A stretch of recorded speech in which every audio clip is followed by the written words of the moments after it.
And I know what you're thinking. I also asked them if they were married to the name, and they said, yes, we believe that the Land SnaiL never gives up. That's just one of the drawbacks with most hub-motored electric skateboards. They do not climb hills that well.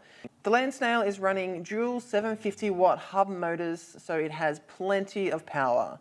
I was able to get a top speed of 41 kilometers an hour, which is 25.5 miles per hour, and it could definitely go faster under the right conditions. The first ride was entirely in pro mode, and I went up and down a massive hill.